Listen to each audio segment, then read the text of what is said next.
Sobat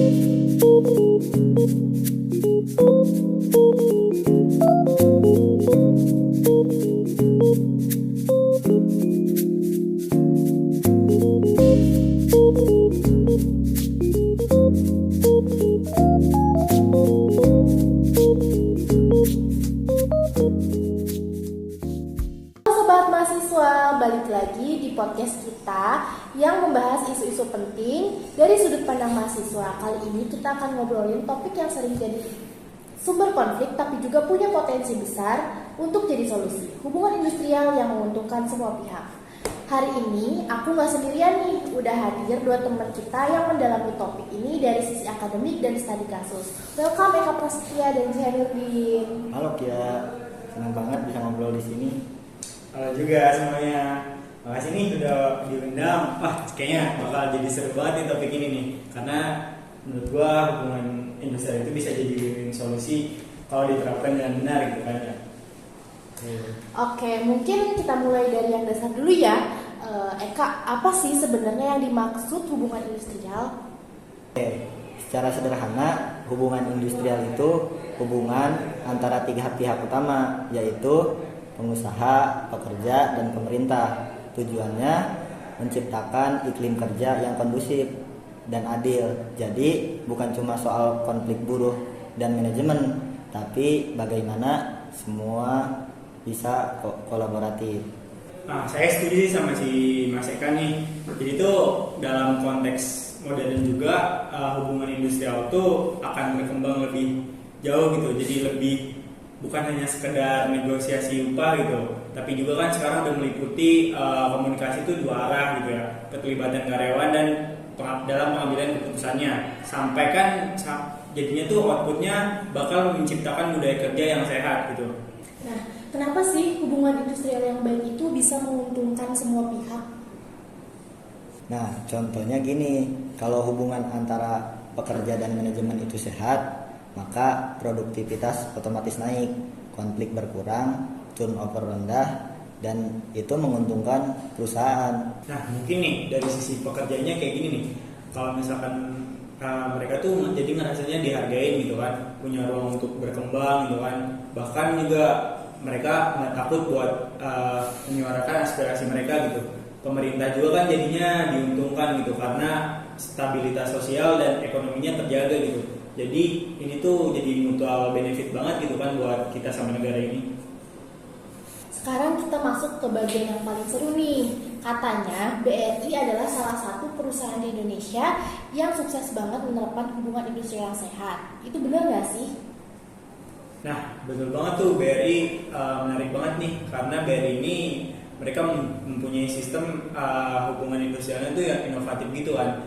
Tetapi mereka juga nggak ngelupain regulasinya. Jadi mereka tuh sesuai regulasi. Salah satunya dengan membentuk kemitraan strategis dengan serikat pekerja. Nah, bukan hanya itu tuh, mereka tuh jadi penyambung lidah, tetapi juga sebagai mitra dalam pengambilan keputusan strategis yang menyangkut sumber daya manusia. Jadi begitu. Nah, betul, dan bahkan BRI punya forum dialog rutin antara manajemen dan karyawan yang disebut Industrial Relation Meeting. Jadi bukan cuma ketika ada masalah baru nongol, tapi mereka bikin komunikasi itu sebagai budaya. Nah, bahkan di BRI ini di laporan keberlanjutannya Sustainable Report ini BRI menyebut bahwa keberhasilan mereka itu mempertahankan kinerja selama pandemi juga karena hubungan industrialnya yang solid. Bayangin nih, pas perusahaan lain banyak PHK nih ya, BRI justru fokus ke pelatihan ulang, reskilling, dan relokasi karyawan. Nah gitu tuh. Oke, jadi apa nih pelajaran yang bisa kita petik dari BRI buat perusahaan lain, apalagi sektor-sektor yang banyak konflik industrinya?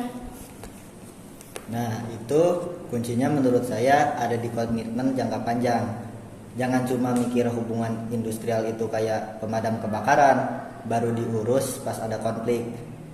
Harus dibangun dari awal sejak proses rekrutmen sampai budaya kerja. Nah nih, saya juga mau nambahin nih, ada juga nih yang penting banget nih untuk bikin pekerja tuh merasa diikut sertakan. Bukan cuma disuruh kerja doang ya, jadi di BRI nih misalnya nih ada program pengembangan karir gitu kan, jadi karyawan nggak merasa jalan di tempat gitu kan. Tapi kan nggak semua perusahaan semapan BRI ya. Kira-kira apa sih tantangan utama dalam menerapkan hubungan industrial yang sehat?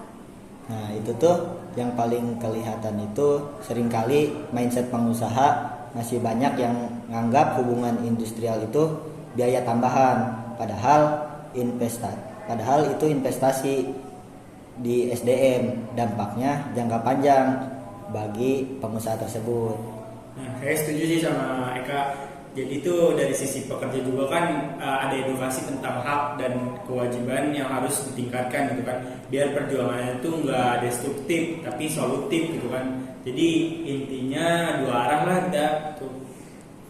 Sebelum kita tutup, aku mau ngajak kalian main sedikit nih. Segmen tanya cepat, jawab cerdas. Gak boleh mikir lama-lama, jawab secepat mungkin dan sejujur mungkin. Siap? Siap. Kalau hubungan industrial itu sebuah lagu, judulnya apa?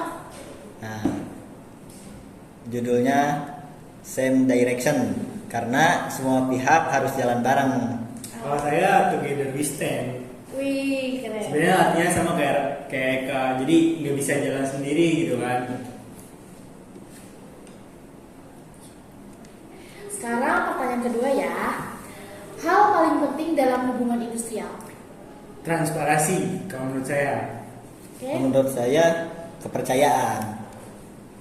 Keren. Langsung pertanyaan ketiga nih.